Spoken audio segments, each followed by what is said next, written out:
Dr. Shannon South, and I'm a transpersonal psychologist, and I'm here to talk about 3 steps to raising your joy IQ. And I'm so grateful to be on this call tonight. My goodness. So let me start by telling a little bit about my personal story. So first off, a little bit about the reason I'm so passionate about joy. And let me tell you why. Because when I was in college years ago, what happened is I had very little joy. I had so much anxiety. I had so much depression, and I ended up trying to get some help for it. So I went to the psychiatrist, and I said, "Can you please help me?" And of course I went, and long story short, the psychiatrist looks at me, he pulls out his pad, and I said, "What?" He gave me all these tests, and I said, "What's wrong with me?" And he said, "You have panic disorder, you have PTSD, you have depression." And I said, "Okay, that sounds pretty bad." And I knew I didn't feel well. I couldn't sleep, I didn't drive, I was afraid. And long story short, I was able to get help by getting on medications. I would have done anything at that point in my life. I would have gargled peanut butter, I would have stood on my head, I would have chewed gum upside down to feel better. I got on medications, I got on therapy, and it was fabulous. I actually felt so much better, and I was able to function and graduate from school and graduate out of college. But long story short, the following, I decided to go to grad school and become a therapist. And I went to grad school, I became a therapist, and I decided I needed to get off medication. And so the best way to get off medication, of course, is to just stop taking it. So I was doing all these alternative approaches for wellness, and I really did not want to take medication. And so I started meditating and started doing all these alternative things. And one time I'm sitting in my bedroom, and I'm meditating, I'm staring at this candle, and I hadn't been on the medication for about a day. And I look at the candle, and all of a sudden this panic feeling started coming over me. And I said, "Oh no, if there's anybody out there, please help me. I cannot go through anxiety and panic again like I have before." And when that happened, I felt a wave of love and joy. I would call it the tsunami without the water. All of this love and joy flushing over me that changed my life, and I never ever had a panic attack again. So long story short, that is how I got passionate about joy, and I'm so grateful to be here with you today. And so the PowerPoint presentation is going to include the following. We're going to talk about how to rewire your brain for joy so that you can feel more joy and more love in your life and have that net of love and joy supporting you. We're also going to talk about some fantastic ways to build joy in your life. I call them joy builders. And then we're going to talk about my 3-step process along. We also have a special guest tonight who is going to be sharing her personal story regarding the 3 steps and how they have helped her. And we're so grateful to have her as well. So let's go ahead and jump right in. And so, raising your joy IQ, how to rewire your brain so joy is your default setting. So we're going to go to the next page of the PowerPoint and jump right in. And so this is my daughter and I. She's one of my favorite joy builders. Her name's Aaliyah. And this is what happens when we got attacked with the easy cheese. So we had crazy fun times together. And the good news is that she always brings me joy. And I'm sure you have people in your life that are joy builders like this as well. So I have a few cheesy jokes, since we have cheese on our face, that I must tell you tonight. And the first joke, to total lighten the mood, since y'all have been waiting so patiently, is what is orange and kind of a food, but you can't have it? It's nacho cheese. Okay, second joke, one more. My daughter's friend told me today, I was going in her 3rd grade class, and this is what her friend said to me. "What do you call a camel with no humps?" Hump-free. And last but not least, if you know 3rd graders like I do, they will laugh at anything, and they will find something to laugh at just for fun. And so the worst joke I heard today in the 3rd grade class was, "What do you call a sleeping cow?" A sleeping cow! Ah! So bad, but don't bump. So great, we are not going to be telling any more bad jokes, but we did want to show you the easy cheese face. So secondly, let me tell you a little bit more about me. This is my family, this is my husband, and he has to tolerate all this silliness. And he is, the thing that keeps our relationship alive and joyful is that we have authenticity. And authenticity for us keeps the joy alive. And so the good news is, when we keep things fresh and alive, and we are completely authentic in our relationship, that it creates joy. So this is so important for us, and this works really well. So these are my step boys. They are beautiful and fantastic, and my daughter again, and they are definitely joy builders for us as well. So I've had a huge year. I had a wonderful breakthrough book that came out. I wrote a chapter in this, and it was with lots of great best-selling authors, and this was a joyful moment for me. And I want to talk with you about how you can rewire your brain so that you can have your dreams coming true for you. So another book that came out this year is called Time for Me, From Stressed Out Mom to Joy Magnet in 3 Simple Steps. And this book is completely about the 3 steps, except it's a much simplified version. I'm going to tell you much more about them tonight. And so how can your dreams come true? So when we talk about joy, I would love for your dreams to come true as well. So what I find about joy as I'm working with my clients in private practice over the last 20 years is joy comes in the beingness. The beingness to be in our present moment as fully as possible as we possibly can. And also passion, having the action to make your dreams come true. So when we cultivate this beingness, the joy arises naturally. It's like creating the environment for joy to bloom. And so what are your dreams? Begin thinking about that tonight, because joy comes with meaning, and joy also is created with healthy pleasure. So if you have really great meaning in your life, something that's meaningful for you, and you also have healthy pleasures, not the guilt-ridden ones too often, where you find these wonderful things, you will have more joy. So when we see this mountain climber, we remember that when we're stressed or depressed, it can feel like we are in the gutter, in the bottom of the barrel, at the bottom of the mountain, and that the peak of joy is so far away and we're not going to make it. But remember, of course, that you're not alone. And this personal feeling of when we're not feeling joyful, we feel alone, disconnected, stuck in our heads and thoughts.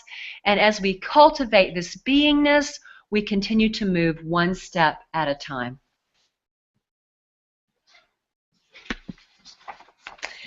So this is my brother, and we have all these wonderful dreams of hiking all over the world. And this is the beautiful Blue Ridge Mountains of Asheville, North Carolina, for those of you who are not in Asheville, North Carolina. And what you find, and you may find, is when you're in nature as well, it is so easy to savor the simple. When we savor the simple, the people in your life you can do that with creates those neuro pathways for joy. So are you slowing down enough to do just this? Your attention to savoring the simple is the magic pill to make this happen. So if you think about putting intention on joy, like you're doing tonight, your attention to that helps create more joy. So let me give you some fun joy definitions. Oprah, one of our favorites, and if you did your homework, which of course I love to call homework or inspirational video work, you would have seen that Oprah has a lot to say about joy. But her definition is a sustained sense of well-being, an internal peace, a connection to what matters. So what matters in your life most right now? And then one of my favorite peacekeeper makers, Gandhi, he says, happiness is when what you think, say, or do is in harmony. And then, of course, we have one of my favorites, and that's Deepak Chopra. And he truly has a fabulous quote on joy about your wholeness and being fully in your wholeness and your capacity for wholeness. But clearly, it's not showing up. So we're moving on, Deepak. Yeah. Okay. But this is even better because we have Carson, my nephew, and he is one example of true joy as it comes through the cells and the pores of his body, just seeing that face and the smile and that pure joy coming out of this child. There is a beautiful video that you can check out, and that we were going to be playing tonight, but we've had too many technical difficulties, called 4 Babies Laughing. And you can definitely Google that when you get off this talk. It is absolutely fabulous because it has this natural joy bubbling up inside of these beautiful babies, and it's definitely worth a watch. So I have some sobering stats, because here's all this joy stuff we're talking about, but 40 million adults have anxiety disorders. And we spend $42 billion a year on adults with anxiety, mainly due to repetitive hospital visits. I don't know if any of you have ever had a panic attack, but they clearly are not joy builders.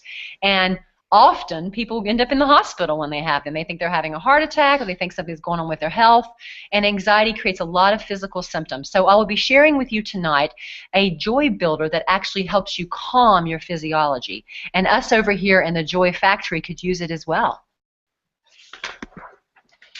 So here is the frontal lobe. Joy shows up in the front of your brain. So if you look at meditation and the nuns and the monks that meditate, they have this higher sense of well-being in the part of their brain that registers joy because they practice developing the neuro pathways for this part of their brain. The old brain, our reptilian brain, hangs out in the back, and it's the part that sends off the alarms. Panic, panic, oh no, watch out, things are not going to work out. And as we rewire that by learning to relax through meditation specifically and other relaxation techniques, we can move our sense of well-being, and we will get more activity in the front of our brain. An example of this is Psychology Today had a great article on meditation. It said, why should you meditate every day? And for those of you who heard my story earlier, it's a great joy habit to have. It's a great joy builder.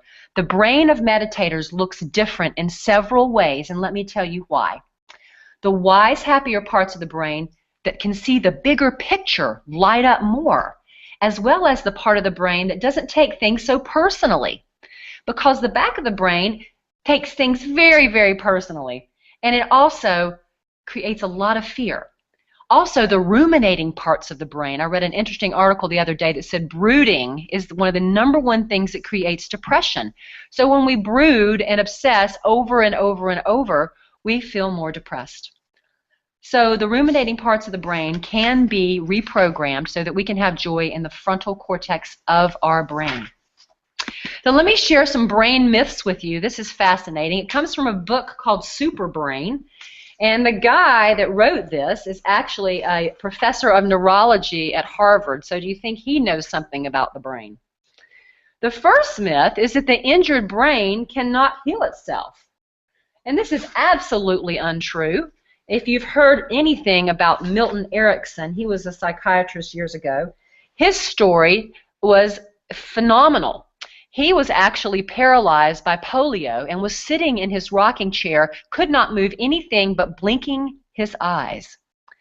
And what he found out, he would look out his window and saw the children playing in the yard, and he wanted to play so badly that he would visualize himself playing, and he would actually send energy and focus towards his hands and his legs and his face, and he noticed that the rocking chair would actually move as he was sending positive thinking and thoughts towards these parts of his body, and he had a deep desire to move and play again.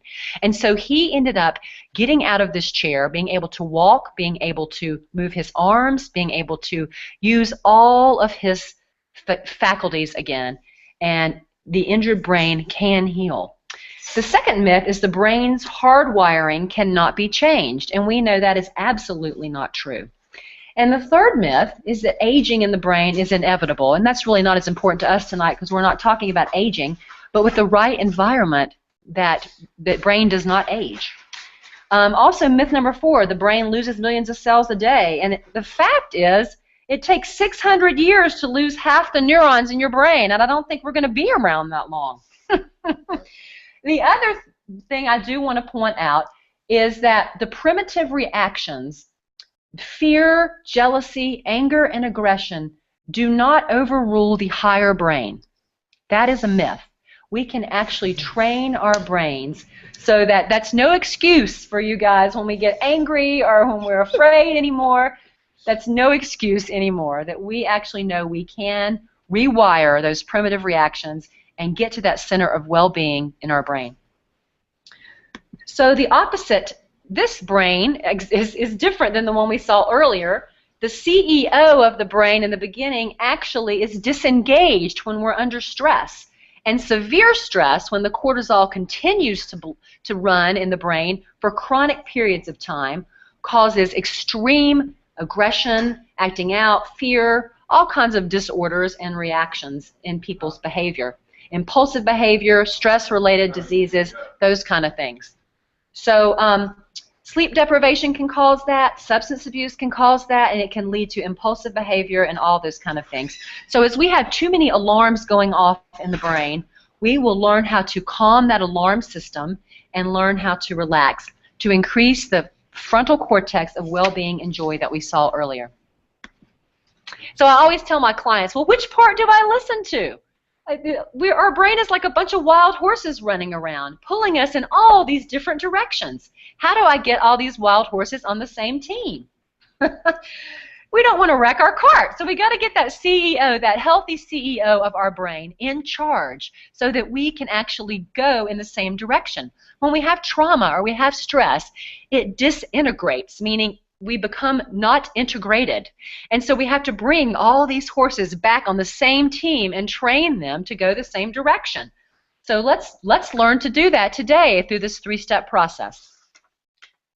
So this beautiful sunflower clearly has had the healthy environment necessary for joy. And you can see it has reached its full potential. It is huge, it is beautiful, it is sunny in the background. It has its ideal environment. And when we have safety and respect and healthy relationships and the right joy builders and tools, we can reach our full potential as well. So step 1, here is my 3-step process. And as you can see, the step 1 is called stomping out your joy busters. And you see the boot? Stomping it down. And as you see in this first slide, this slide right here, the mind, the body, and the spirit are not connected. If you notice, there's space in between these things. And joy is in the middle. We really can't access that either when we're lost in a joy buster. And so joy busters can be so many things. They can be things like self-doubt. They can be things like anxiety. They can be things like beliefs that I am not enough. That's a common one I see in my practice, and I've experienced that in my past. They can be beliefs like I'm not good enough, or there must be something wrong with me that this is happening in my life. How we, again, personalizing all these things. Now, it doesn't mean that we don't want to do self-reflection, because we do want that.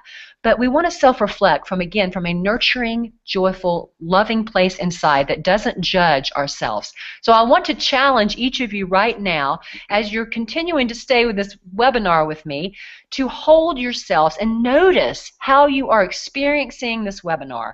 Are you feeling critical? Are you feeling angry? Are you still recovering from the huge delay at the beginning?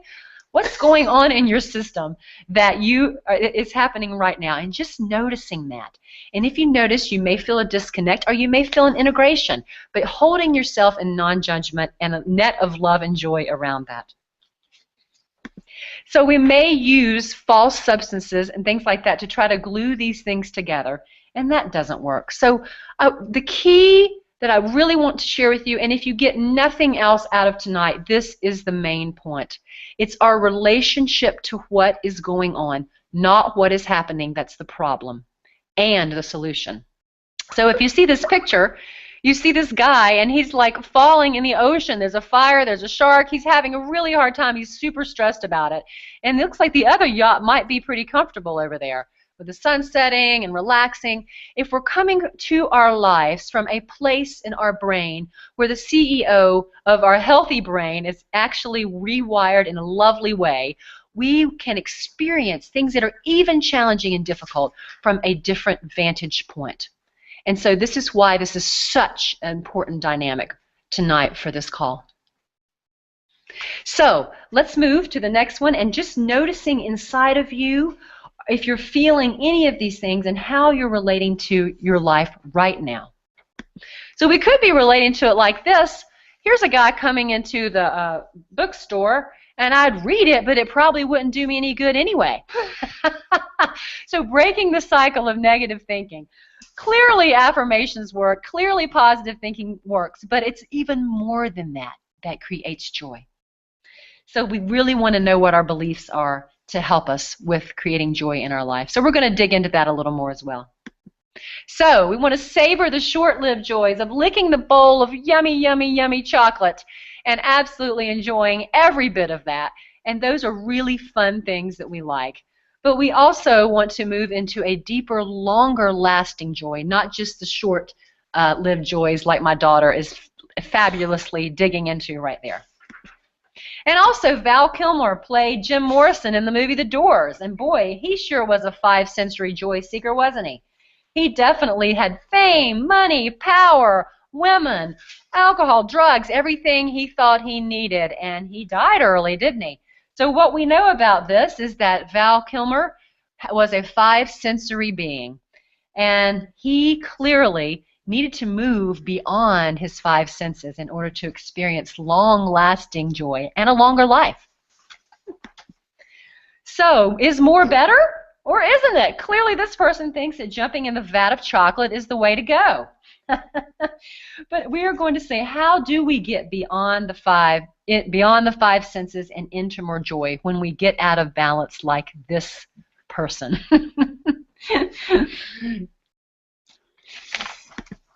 Okay, so Freud, the crazy old psychiatrist years ago, said to us, let's dig a little deeper. Look at this iceberg. Let's find out what's going on in our subconscious and unconscious mind. The subconscious mind, Albert Einstein said, is wiser than our conscious mind.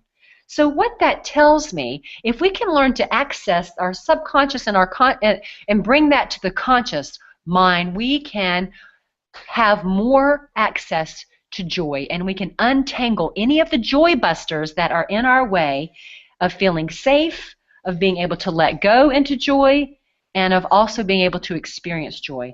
I think I may have shared with you in one of my emails I sent out prior to this, I had a client who was really, really bringing to his conscious awareness that he did not want to do the job he was doing anymore. He was totally unhappy in it, very, very miserable. For years, he'd been a supervisor in this company.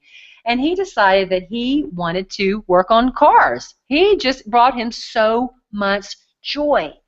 And so he took the risk, because happier people take more risks. And he took the risk and got into this work. And he came to my office one day and he said, I am a closet happy person. He said, I'm so happy. And it's so funny. It's sometimes a stigma to be too happy. It's just real and authentic, not Pollyanna, but just this real authentic happiness is what we're looking for. So this is a wonderful story of this fabulous monk. And in transpersonal psychology, we definitely learn about different spiritual paths. And one thing this spiritual teacher said was that there was a story of two arrows. And the first arrow is the thing that happens to us in our life that's painful. We have the initial pain, the loss, the death, the abuse, the lost job, the relationship issue, the technical difficulties, whatever they are, the initial pain that happens in our lives. And then if we can stay and heal that initial pain, we can get through it faster. But what we tend to do as humans is we tend to shoot ourselves with a second arrow and say, I'm not enough. Something must be wrong with me. I'm afraid this will happen again. We scare ourselves to death. We go into all kind of secondary arrows, secondary reactions, and we create more suffering. So if we can learn to free ourselves from this extra suffering that we create, we can learn to step into joy faster and more frequently. So again, this is a picture of a woman obsessing. And what we know about joy is we cannot experience it through the mind. It can only be found through the heart.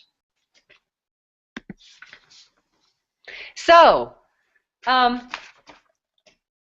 this is this was again the quote I mentioned earlier, but it's a different quote from Einstein, and he says we cannot solve our problem with the same thinking we use to create it. So, for example, this is a cat chasing his tail, and he's running in circles and running in circles and running in circles. And how many of us tend to do that?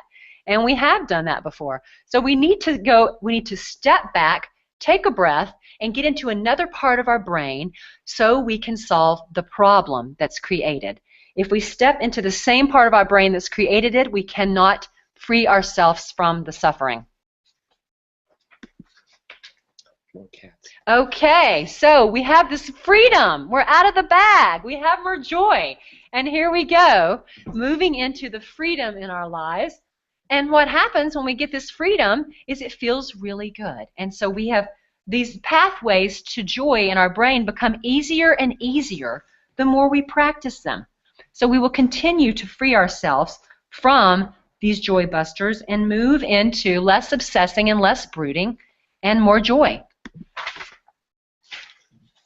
So I'd like to ask you to stop right now and just take a moment and just answer. And I can see some of your answers on the side. But what is the biggest joy buster in your life right now that disconnects you from joy? What is the biggest joy buster that you have going on? And I'm going to be looking to see what some of your comments are, so then we can actually talk about them.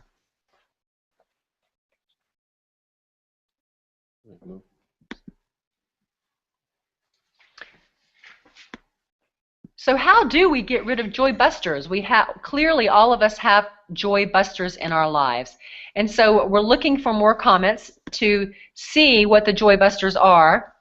And I appreciate all the comments we've gotten so far. We've gotten some great comments, And so what we want to know is how do we get rid of these joy busters? The fear, the all the different things that create stress for us. And so here's some people's examples. We have anxiety. We have parking tickets. I like that one. We have lots of different joy busters, work, grief, all of these things. And so how do we move into helping to get rid of these joy busters? How do we integrate these into our lives more? Definitely fear is a good one. Thank you guys for sharing. And so, okay, some people say self-discipline. Clearly, just do it. You know, the Nike commercial. Just have the discipline, by goodness. And of course, that's one thing that works to a point. We got to have that masculine part activated. But that's definitely not the whole answer. It's much more complicated than that to move through these joy busters sometimes. So why does self-discipline not always work? Well, we have some parts of ourselves that may be in disagreement. Those horses aren't lined up yet. Or we have emotionally charged issues, like things that we need to get the negative charge out of. Do you know what I mean about emotional charge? Things that feel like sharpness inside of you, like ow, or oh, that stresses me, or it feels painful. And as we learn to move into releasing the negative charge, we create more room for joy. And also, sometimes we need to uncover the layers of the deeper part, the subconscious, and find out what's going on. Because sometimes we say we should be this way, we should be that way, and we get out of the heart of the matter and we lose the whole daggone point. So I'm seeing some really good joy busters coming up now. We got fear, disorganization, isolation. And so, you know, I tell my clients, it says, please don't feed the ego. Clearly, we have to have times when we are allowing room for fear to be in our lives, and we're allowing room for some of these painful emotions and joy-busting activities that are going on to be there. But what we want to do is we don't want to give it too much energy. So sometimes we'll just give it, let's say I'm going to give myself 10 minutes to be sad about this, or I'm going to give myself 20 minutes to, you know, talk about my fear and write about it. And so all of these different things, we don't want to feed the ego too big of a full meal, but we want to also give these parts of ourselves some attention so they can unwind and lose their charge. So step 2 is a very, very, very important step. And I'm sorry you can't see that as clearly as I'd hope, but it says strengthening your joy builders. And you can see on the diagram, see the little ant there holding up this stick? He must have been very, very, very doubtful of how in the heck he could do that. But of course he does it anyway and finds the strength within him, and we definitely need that determination and strength to do that. But you also see on the second step, the mind, the body, and the spirit are more connected, and we are able to be closer to joy and access that more often. So it's a wonderful thing to move into the joy builders as we lose some of the charge from the joy buster and begin to practice these daily neuron charging. The neurons that work together, fire together, they actually bind together. So as we practice these joy builders, we get more of these neural pathways, and they get a closer relationship with the mind, the body, and the spirit. So what are some of these joy builders? How do we strengthen them? So sometimes we move to the layers of our deepest heart, and that's the emotions. The emotions are the bridge to the soul, is a saying that I absolutely believe is true. The emotions are like the energy, the gas to the car. They help move us forward. So when we can honor these emotions and we move forward with these emotions, we will come out the other end. Don't you love that picture? We will blast through the cloud and the confusion and come out clear with a fabulous view of where our life is supposed to go next as we honor our emotions. But sometimes it's extremely fearful for people to go into their emotions, and so as we honor them, we want to get support. So noticing how important that is, but also noticing you do come through to the other side and you are much more connected to yourself and integrated to what's really important within you. So I love this slide. We definitely want to develop a relationship with our body. So I'm not going to ask you to do what this guy's doing right now. I do think we have a couple yoga teachers online, but they might be able to do it, but clearly the majority of us will not. But if we develop a relationship with our body, what we notice is we will be able to listen to the cues of our body to help us create more joy. So I'm going to teach you a breathing exercise right now so we can actually deepen into our physiology. And I want you to just sit back in your chair or wherever you are on your couch, get your feet connected to the floor, and if you're driving, please don't try this in your car.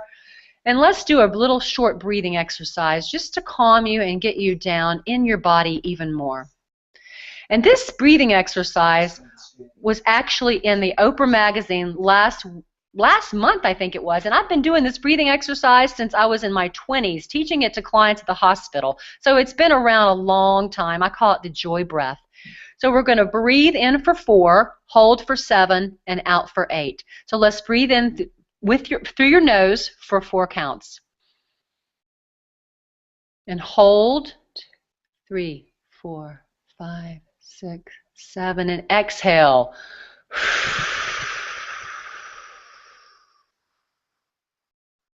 And again for 4. And hold for 7. 2, 3, 4, 5, 6, 7. And exhale. 3, 4, 5, 6, 7, 8. And last time, in for 4. And hold 2, 3, 4, 5, 6, 7. And exhale.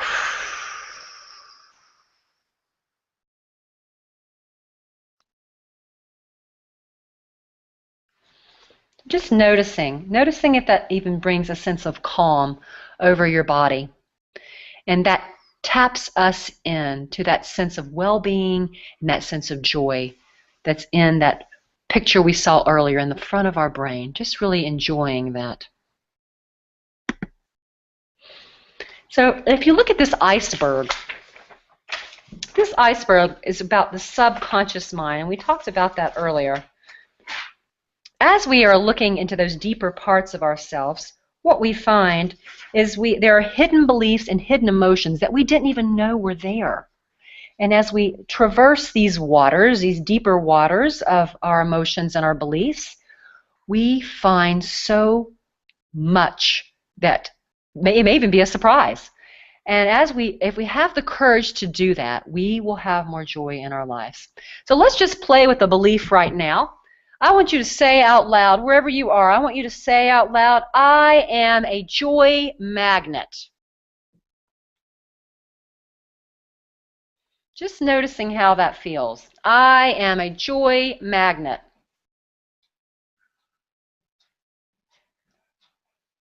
And now try this one out.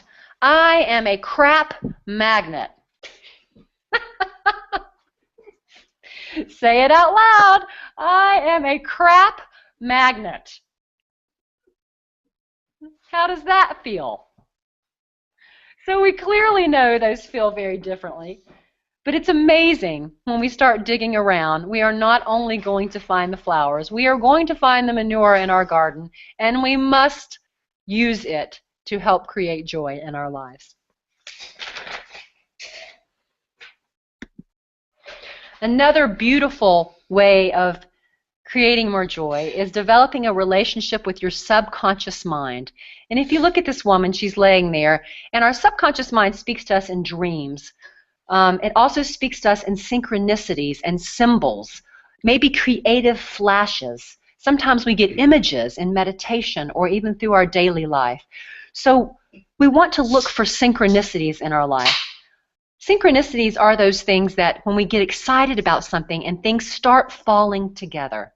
So I'll give you an example of a synchronicity in my life. I started focusing on joy, and I got an editor, and she said she had joy tattooed on her arm, and I said, great. And then I went to an Al-Anon meeting one night, and we had to pick a card, and everybody, there was 30-some people in the room, and of course I got the card on joy. And then I leave the meeting, and I'm driving down the street, and I look over, and there's a car tag, and it says joy on the car tag. These are synchronicities that let you know you are in the right place at the right time. So pay attention to those synchronicities. You will also get images if you start really diving into beyond the five senses. For an example, I was doing a dream workshop one time, and I kept seeing, what is my stress pattern? And I saw an image of a mouse with these huge football pads on the shoulders. And I said, what the heck? And clearly, it was a clear sign to me that little old me was trying to carry the weight of the world. And it was time to let go of some things that I was feeling responsible for. And so if you really dive in, you will get images that show you what's really going on. So I'd love for you to practice that right now. Take that joy buster that you had earlier, and I want you to close your eyes, and we're going to ask for an image. So go ahead and close your eyes, and we're going to tune in to your joy buster. So whether it was fear or whether it was work or whatever it was, bring that to the forefront of your mind.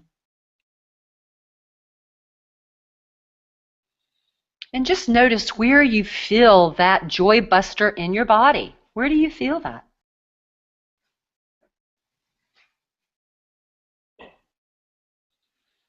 And if you can imagine you could reach into that part of your body, the tension or the tightness or the stress, I want you to pull that out of your body and let it take a shape or a color, or see if you get an image of what this joy buster looks like. What does it look like?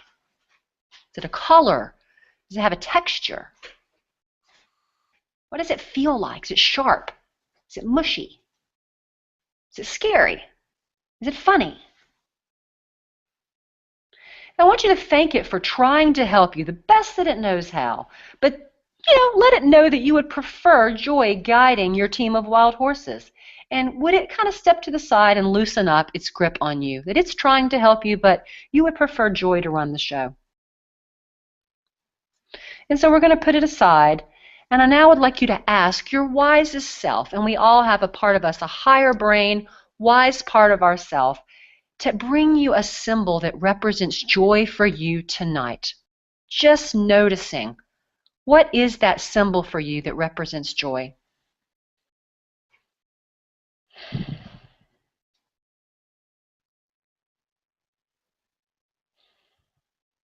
And when you get that symbol, just notice what it looks like, what it feels like. Does it have any advice for you?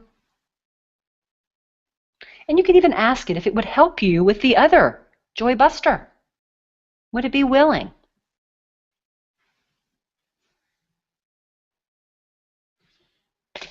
So these are just some simple ways, and complicated a bit if you've never done them before, to access those deeper parts of ourselves. And so another great joy builder, besides tapping in beyond the five senses and tapping into these deeper, wise parts of ourselves, is healthy touch. Hugging, healthy connection with another person. I love this slide of this cat and this dog just snuggling up together. And you can't see the line, but it says, I like big mutts and I cannot lie. which used to be an old 80s song. I don't know if y'all remember that one, but anyway, they're just having fun. They're connecting. They're loving each other. And this sends yummy joy vibes to the brain as well. One of the great teachers who was championed with bringing yoga to our Western world, Yogananda, he said, we cannot live in bliss all the time. Why can't we? He said, if we did, we would be as a spoiled child. And so how do we make peace with this process that we're going to have to go through these 3 steps? And we're going to have to go through a process to help make more space and more resiliency to receive joy into our lives. So there is the possibility of being in this 3rd step, and it says celebrating the joy magnet that you truly are. And do you see all those people celebrating? They're like, woo, yeah, we made it. Our mind, body, and spirit, they're on the same team mostly. You know, we have a glitch here and there, but our heart's leading the show. The heart's really big. We have a wise mind and heart. The heart and the mind are not arguing over all these things. And then the feeling that you are enough. You are connected. You are supported and loved. You are joy itself. And this is some of what we can experience in this step of celebrating the joy magnet that you truly are. And what is a joy magnet? The joy magnet is someone who has reached more of their fullest potential, and they continue to strive for that. A joy magnet is someone who has great joy builders that they can build upon and use in their daily life to access those joyful neural networks in the brain and all of those wonderful parts of themselves, even beyond the 5 senses. And a joy magnet is someone who can sense their heart, and their heart guiding them and leading them along with their wise mind to run their lives in a joyful, choice-filled way. So thank you all for this part of the presentation, and now I want to introduce you to a wonderful colleague and previous client of mine. She is a fabulous lady. She has actually been through these 3 steps herself, and she actually is going to be sharing with us part of her experience of going through these 3 steps. And then after her interview, we are going to go back into the webinar and have a short closing. So please hang around and stick with us. And we're going to have a time for questions and answers at the end. So thank you again for being here, and welcome, Susie. Well, it's a joy to be here. You know, I had to say it that way. Absolutely. So. Absolutely it is. I'm so happy that you're here with us, and I want to ask you a few questions. So I wanted you to know if you could tell the listeners a little bit more about where your life was when you started this 3-step process. I'll be glad to. I had recently retired from a 25-year law enforcement career. I had traveled from a history of dealing with childhood sexual abuse and post-traumatic stress disorder while I was in law enforcement. So the combination of all this trauma really short-circuited my capacity to embrace healthy touch. Although I had healed to a place where I could tolerate basic touch when we met, yeah, you know, I knew I really, in order to enjoy quality living, needed to do some more work on that. Absolutely. Because it seriously affected my ability to have emotional intimacy with other people. And I understood that while I was in that place, you know, when we met, that I wouldn't be able, that option would not be available to me if I didn't work on it. Absolutely. So you wanted healthy relationships as a joy builder, and you knew that that was something that was very important to you. That's right. You wanted to get down to it. So how did you get involved with this process, and myself, and why? Can you tell us about that? I vividly remember that, let me tell you. Yeah, great. All right. You know, I really met you when I genuinely embraced the desire in my heart to heal. The timing was right for me to start this process because I was able to do something very important, and that was surrender to the support that I needed in order to heal. Yes. When I met you, I was at a point where I desired something more in my life than being a warrior that was forever on guard to protect other people. Mm-hmm. But I also understood that permanent healing wasn't possible until I had the attitude to let others support me. Right. And until I made that decision, there was no healing. So with that attitude, that's when I met you. You made me feel unconditionally accepted, and I can't say, Shannon, how important that feeling is to a person who needs to heal in the beginning, or healing doesn't start. We all need to feel unconditionally accepted. Beautiful. So I bet a lot of people can relate to that and that need for unconditional acceptance so that they can actually access, even begin to dive into the things that are blocking their joy and also begin to experience more joy in their lives.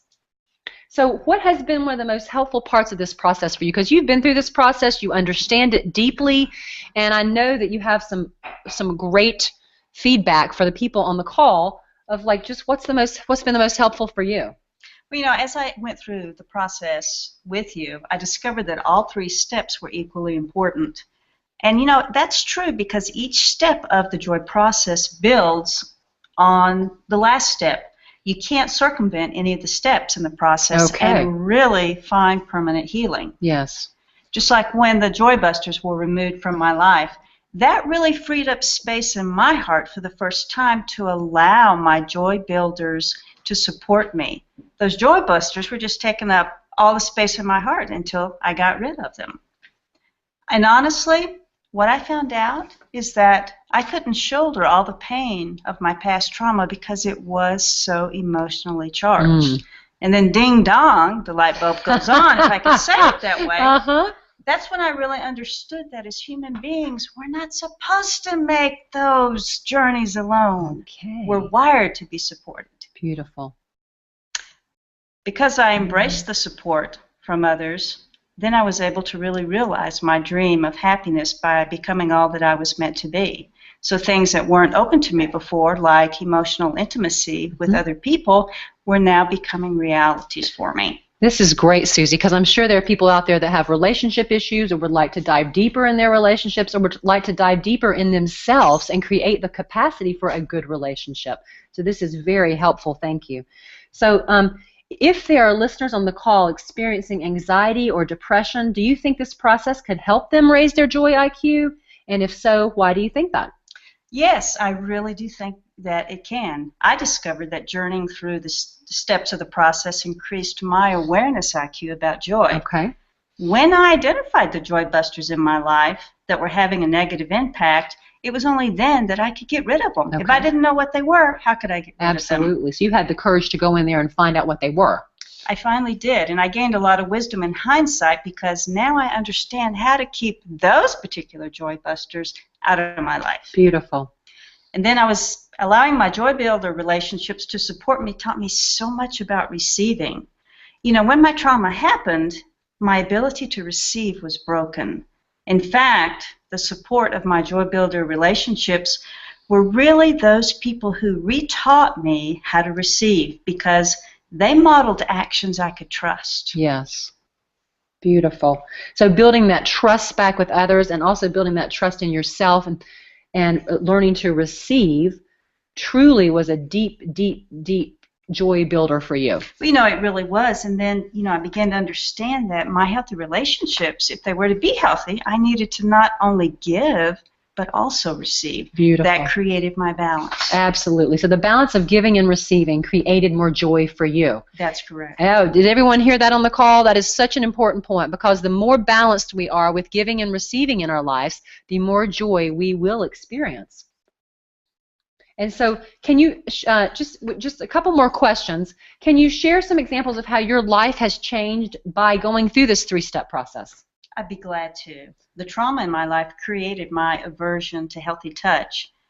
After my Joy Busters were removed and my Joy Builder relationships were strengthened, I found I had the courage to move forward in developing a deeper tolerance for healthy touch. And I noticed that I couldn't get to that place without first going through the first 2 steps of the joy process. Okay. So this journey, amazingly enough, led me to develop a teamwork rapport with an experienced massage therapist. So within this rapport, I attended routine massage therapy sessions until my system started getting to a place where it was comfortable with healthy touch. I was having to reteach my system because it had been broken when the trauma happened. What I found out is that there's no timetable for healing. We simply continue to do those things that are necessary until it's enough. So in time, what was forcibly taken away from me was restored in an extraordinary manner. Now I have a tolerance for normal, healthy touch. And out of that, one of the biggest miracles for me has been making the recent decision to become a massage therapist. That is a huge healing shift for you. That is fantastic. And I do know, since I work a lot with people who have had trauma, and it really gets down into the body, that touch is a huge issue for most people with trauma. And the fact that you're going to be a massage therapist, kudos to you. That is a wonderful, huge transition. So last question, and do you have more joy and love in your life now? And do you think it's possible for those feeling disconnected, lost, or alone in their pain to have that as well? Absolutely. The wisdom I've gleaned from journeying through each step of the joy process has raised my joy IQ. Not only do I understand how to live with joy in my life now, I'm doing it. I feel secure in my own skin as I enjoy a high level of self-esteem that has come as a result from all this. Great. 2, I've come to understand, that love is making a connection with everything in my life. To fully love, we need to have the capacity to give and receive. And there again, that's where my balance was restored, when I was able to do both. Yes. Now I'm not afraid to receive from the joy builders I trust in my life. I have the opportunity to love and to be loved in return. If I choose now, and it's my choice, I can have emotional intimacy with that special someone. That option was not open to me before, when my ability to receive and my aversion to healthy touch were broken. 2, I found out something really important, is that none of us are exempt from trauma. We're all warriors at some point in time, because we're all going to have a traumatic event. This is, when that happens, we become warriors in the moment to survive the trauma. When we're warriors, we don't allow people inside to support us. And what's the funny thing is that I realized in those moments, people really did understand me. If I had let them inside, I would have found that out. 2, when love is from the heart, it's genuine and authentic. This is what other people respond to and find inviting. We're talking about the language of the joy process being a joy magnet. Yes. When we get to that point, it colors our connections with people in a wonderful way as they are drawn to be around us. This is true because, like us, people look for individuals who are real and to share their lives with.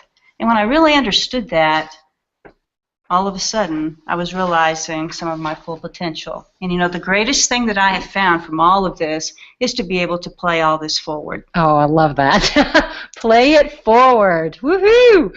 So, Susie, thank you so much. You are such a absolute beautiful example of moving from that part of the brain, the warrior, that we all get into in our lives when we've had trauma or experiences that shut us down or that send those alarm bells off, and moving into that higher part of ourselves that can actually celebrate joy and receive and give and create deeper, lasting, long-lasting, permanent joy in our lives. So a couple more things. We would love to know if people have any questions or answers. Answers for us too, absolutely. And feedback regarding the webinar, and also even with Susie, she'd be happy to answer any questions that anyone may have. So if there's any questions at this point, we'd love for you to question away.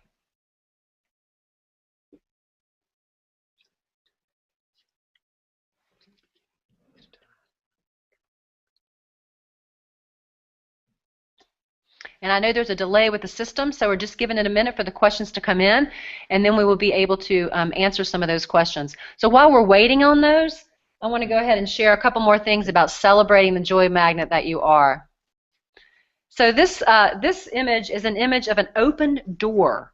And so one of the things we want to do as we are desiring more joy is we want to resist the urge to close.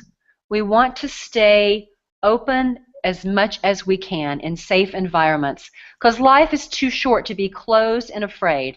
There's a great app on the phone now, which is so interesting, that's called the GPS for the Soul.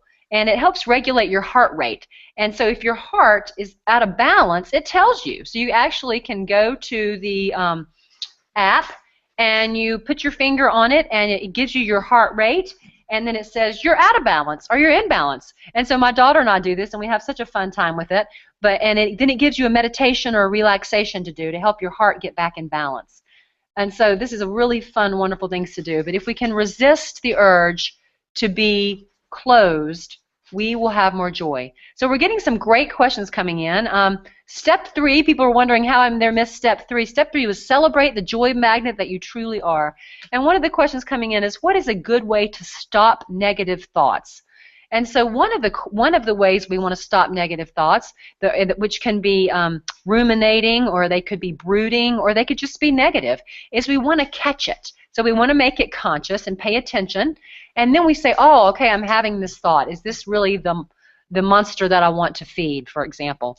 And so if the thought has a charge to it, let's say it has a negative charge, like pain or sadness or a feeling, we want to go into the feeling and find out what the feeling is, and then we want to unwind that feeling a little bit. And if the feeling feels too overwhelming, we want to unwind that feeling with support. And then as we move through that, we want to allow ourselves to deepen into something we would rather feel. So we say, okay, I hear you, negative thought. You're trying to maybe protect me. Maybe you're trying to keep me safe. Maybe you're trying to help me from getting hurt again.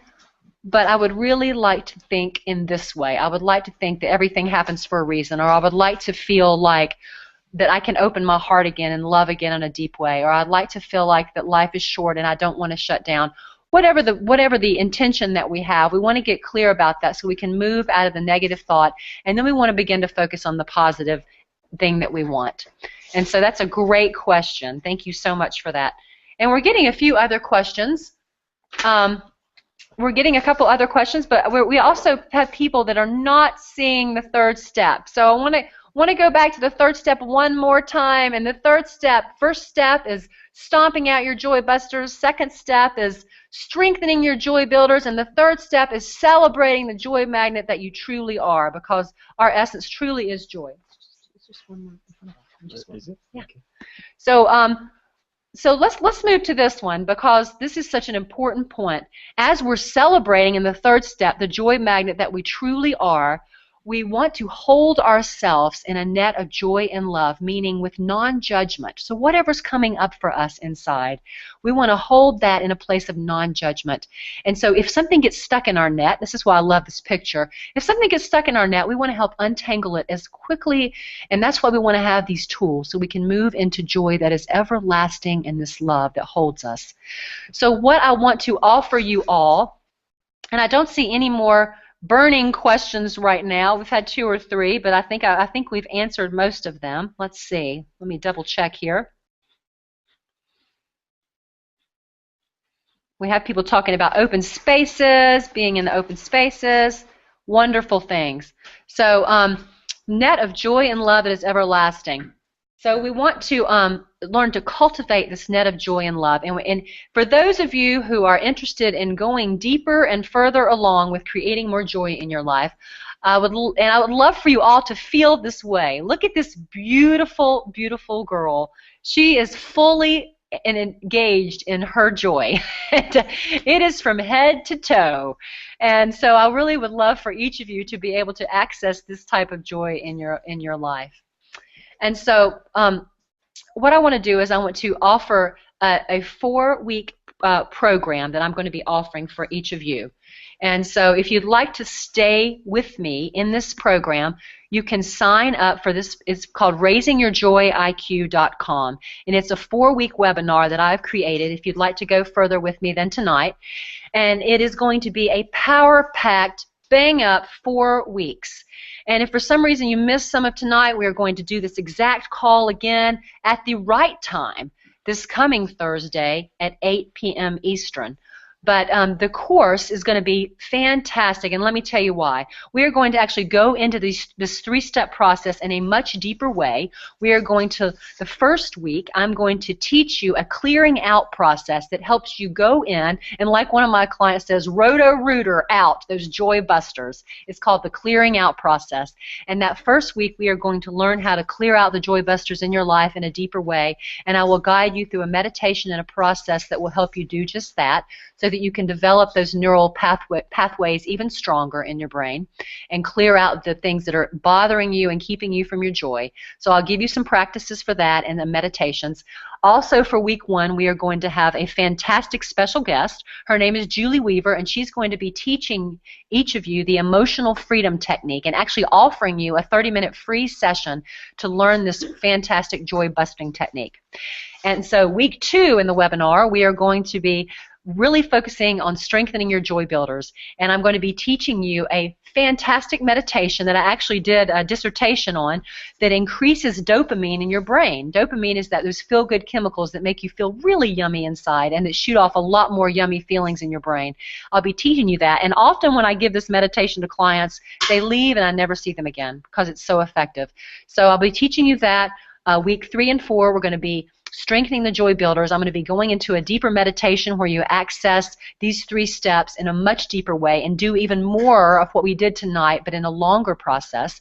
And then I'm going to be having 2 fantastic special guests on week 2 and 3, excuse me. They're going to be Marcy Shimoff, who is the happiness expert. She has written books called Love for No Reason, Happy for No Reason. She was in the hit movie The Secret, and she's also going to be giving you a free gift that is her happiness approach to life that is worth as much as my course is worth. It's going to be fabulous. And then we also have another special guest on that 3rd week as I'm teaching you more joy builders that are going to help strengthen the pathway in your brain for joy. We're going to have another guest named Erin Cox, and she is a fantastic joy builder herself, and she's going to be giving you a free gift on happiness also. The 4th week we are going to end with a wonderful celebrating the joy magnet exercise where I'm going to give you a meditation that helps you strengthen the net of joy and love within you. And this is going to be called the Joy Circle. And in this meditation, you're going to be going into this net of support and love and strengthening the self-love within you as well as holding that space inside so that regardless of the adversities in your life, you can access that space more and more from within.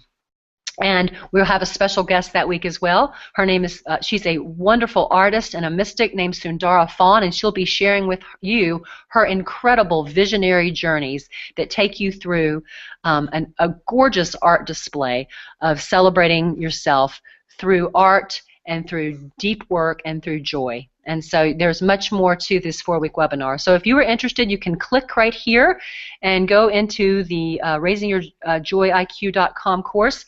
And just because we've had such a crazy night, I'm going to let the first 20 people who want to sign up come for a reduced rate. The overall value of this program, after looking at other programs, is really around $497. But I'm reducing the program to $297. And for the first 20 people tonight, since y'all have been the most patient people I've ever met in my life, I will offer this program to you for 97 buckaroos. If you want to come to this next 4-week webinar, you are be the first 20 to sign up. You can have it for $97, and it will be well worth that and more. So please sign up if you feel drawn to this next step, and we are going to be going into a deeper exploration of this 3-step joy process. So I'd love to leave you tonight with a inspirational quote that touches me and hopefully will lead you out of here in a joyous space. And this is from a wonderful poet named Rumi. And he said, when you do things from your soul, you feel a river moving in you, a joy. What you seek is seeking you.